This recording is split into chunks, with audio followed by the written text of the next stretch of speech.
안녕하세요. 인생코닝입니다. 네, 오늘은 연말을 맞이해서 새해 계획을 세우고 계신 분들이 많을 텐데요. 신년 계획을 세우시면서 어떻게 살아봐야 될까? 내가 내년에는 어떤 식으로 생활을 해봐야 될까 고민 중이신 분들이 많을 것 같습니다. 제가 생각하는 인생에서 가장 중요한 개념, 그렇지만 현대 젊은 세대들이 착각을 하고 있는 개념에 대해서 말씀을 드려보려고 합니다. 한번 시청자분들하고 공유를 하면서 댓글로도 반응을 보고 대화를 나누고 싶다는 생각이 들었습니다. 제가 과거에 영상에서 강화법칙에 대한 이야기를 드렸는데 이 개념은 내가 어떤 걸 시작을 했을 때 이게 계속해서 강화될 가능성이 높다. 결국에 처음부터 시작이 중요하고 어떤 루트로 노력을 할 거고 어떤 식으로 행동할지를 고민을 하고서 시작을 해야 된다. 이런 말씀을 드렸던 거였어요. 근데 오늘의 내용은 성장을 하기 위해서 반드시 생각을 해보고 필요한 개념이라고 생각을 해주시면 좋을 것 같습니다. 그런데 제가 오늘 다루는 이유는 젊은 세대 중에 이 부분을 착각하고 있는 경우가 많다였고, 그 유튜브나 주변에서 실제 이제 현실에서도 20대 친구들과 얘기를 하다 보면은 자주 경험하는 부분이었는데 오늘은 이 부분을 말씀을 드릴 겁니다. 제가 생각하고 있는 지금 현대 젊은 세대가 하고 있는 크나큰 착각 중에 하나가 뭐냐면 모든 경험은 다 좋다. 경험만 하면 인생이 바뀐다라고 생각을 한다는 거예요. 그러니까 이런 거죠. 그냥 20대 때 워낙에 요즘에 유튜버들도 이런 얘기를 많이 하는데 그냥 경험은 다 좋은 거다. 경험을 다양하게 하면 할수록 다 좋다. 이런 얘기를 해요. 특히 최근에는 20대 분들 중에 하고 싶은 일을 해봐야 된다. 20대 때. 하고 싶은 경험을 하고 특히 소비를 하는 경험을 추구하면서 그냥 내가 이 소비가 하나의 경험이고 내 인생의 즐거움이고 성장을 시키는 동력이다. 이렇게 얘기하시는 분들이 많아요. 그러니까 제가 보기에는 약간의 합리화 개념이 들어가 있는 거긴 한데 주로 이런 얘기가 나오는 게 취미나 여가를 하면서 인생이 성장한다. 이런 생각을 이제 표현하시는 젊은 세대 분들이 있습니다. 보통은 여행에 대한 긍정론도 여기서 기반하는 경우가 많은데 일단 제가 말씀드리고 싶은 거는 경험 자체가 나쁘다라는 말은 아니에요. 그러니까 경험이란 것 자체는 의미가 있습니다. 그러니까 좋은 것이라고 표현하지 않았어요. 제가 의미가 있다고 했어요. 오늘 핵심적으로 말씀드릴 개념은 뭐냐면 성장이나 인생이 바뀌는 거는 경험 자체에서 오는 게 아니라는 거예요. 정확하게 이야기하면 경험을 곱씹고 사고하고 성찰하는 데서 온다라는 개념을 가져야 됩니다.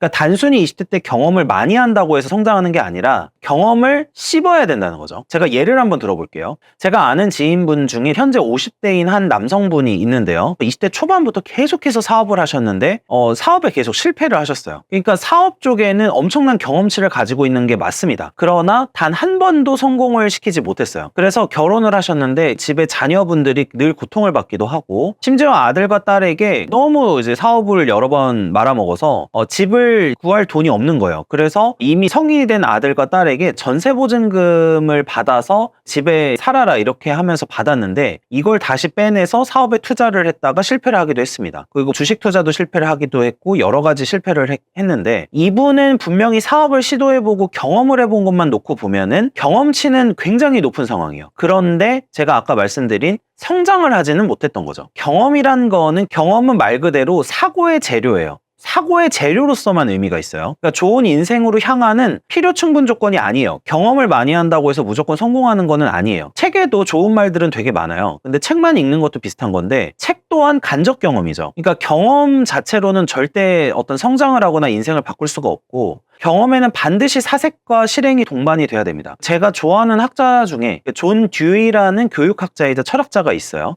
이 분은 아마 교육학이나 이런 거 전공하신 분들은 대부분 아시는 분일 텐데 그분이 이제 민주주의와 교육이라는 책에서 인간은 경험을 통해서 성장을 하지 않고 경험을 사고 및 통찰하면서 성장한다 이런 의미로 주장을 하신 부분이 있습니다. 저는 이게 맞다고 생각을 하고 있는 거죠. 제가 여행으로도 예를 한번 들어보면은 제가 과거에 여행은 자기 개발이 아니다라는 의미로 한번 영상을 찍은 적이 있었는데 그러니까 여행 자체로 인간이 성장하는 게 아니라는 거죠. 그러니까 여행을 하면서 보고 들은 거를 생각하고 고민하는 과정이 있어야 발전을 하는 건데 한 사람이 미국으로 여행을 갔습니다. 근데 관광을 하던 중에 한국에서 보지 못했던 사업을 볼 수도 있고 어떤 거를 경험할 수 있어요. 또는 거기서 체류를 하면서 사람들과 대화도 많이 나누고 생각을 경험하고 이제 이를 곱씹어서 한국에 와서 내가 한국에서는 생각하지 못했던 개념이 있었어요. 그래서 이걸 한국에 와서 적용을 하거나 한국에서는 보지 못했던 사업을 한국에서 시작을 한다거나 또는 인생에 대한 생각이 바뀌었다. 이러면은 이게 성장한 것이라고 할 수가 있는데 그냥 여행을 다녀오고 나서 일상으로 복귀하는 거는 성장의 개념은 아니고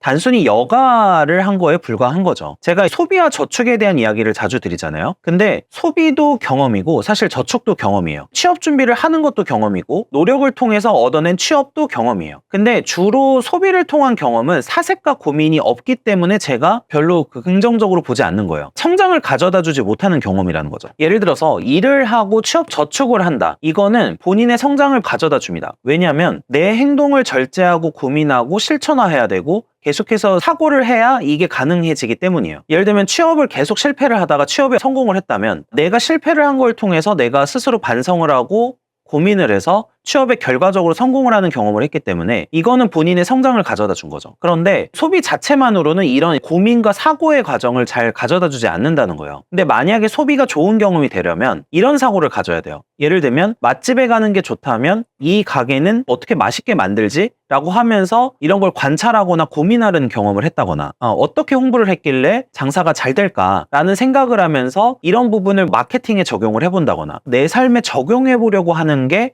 통찰과 사색이에요. 근데 단순히 소비하는 경험만으로는 인간이 성장할 수가 없다라는 거고 이 부분을 20대나 10대가 착각을 하는 경우가 많다라는 거죠. 그래서 경험은 곧 성장이다라고 이야기하는 뭐 몇몇 유튜버 분들도 있고 이제 다른 책의 저서들도 많아요. 요즘 힐링 같은 책에서 보면. 근데 제가 이런 거를 굉장히 싫어하는 게 20대 때 최대한 다양한 경험을 해야 한다는 것 자체는 맞아요. 이거 자체는 맞는데 이 경험 자체로 성장하지 않고 계속해서 커갈 수가 없는 거고 제가 아까도 말씀드렸지만 이거는 단순히 사고를 할 수 있는 재료에 불과하다. 이걸 곱씹고 스스로 사고하고 통찰하는 영역으로 가지 않으면은 뭔가 나아지는 경험을 할 수가 없다는 거예요. 그러니까 성장을 이뤄낼 수 없는 게 바로 이런 사고 방식인 겁니다. 근데 보통 어떤 분들이 20대 때는 경험이 중요하다고 이야기를 하는 거에는 이런 것도 깔려 있어요. 어떤 거냐면 그분들은 그 경험 자체가 사고의 변화, 성장이다라고 생각을 하는 거는 일종의 어느 정도의 재능이 있으신 거예요. 내가 체계화로 해서 이게 인과관계가 이래서 이렇다라고 고민을 한 게 아니라 나는 경험하다 보니까 그냥 좀 괜찮아졌는데 삶이? 이렇게 생각을 하시는 거죠. 근데 정확하게 이야기하면 구조는 경험 자체로 성장하는 게 아니라 경험을 고민하고 사색하고 이거를 지혜의 영역으로 옮기면서 성장을 하는 거다라는 생각을 반드시 해봐야 되고 이 노력파이신 분들은 무조건 경험만 많이 한다고 성장하는 게 아니다라는 생각을 한번 해봐야 됩니다. 만약에 제가 아까 50대 그 남성분의 예를 들었는데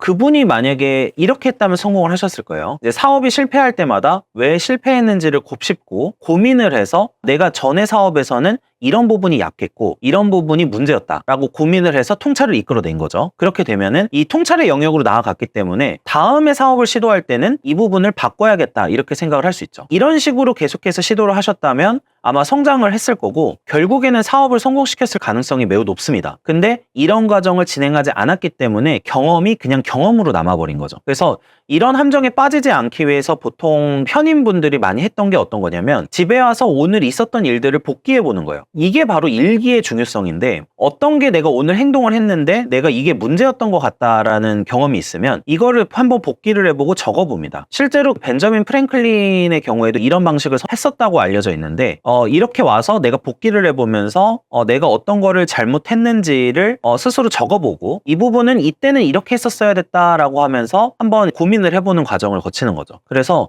혹시 2024년에 변화를 가져오고 싶으신 분들이라면 단순히 투두리스트라고 해서 요즘에 자기 개발에서 유행하는 게 있죠. 내가 뭘 할 건지를 적어라. 이것도 좋은 방식인데 제 삶에서 더 도움이 됐던 방식은 일기를 쓰거나 집에 와서 내가 했던 거를 복기해보는 작업을 하는 게 훨씬 더 경험적으로는 좋았습니다. 그래서 2024년에 혹시 삶의 변화를 가지고 오고 싶으신 분들은 이런 방식을 한번 선택해 보시는 것도 나쁘지 않은 것 같습니다. 네, 올 한해 구독자분들 그리고 지금 이 영상을 봐주시는 시청자분들 정말 감사했고 새해 복 많이 받으셨으면 좋겠습니다. 시청해 주셔서 감사합니다.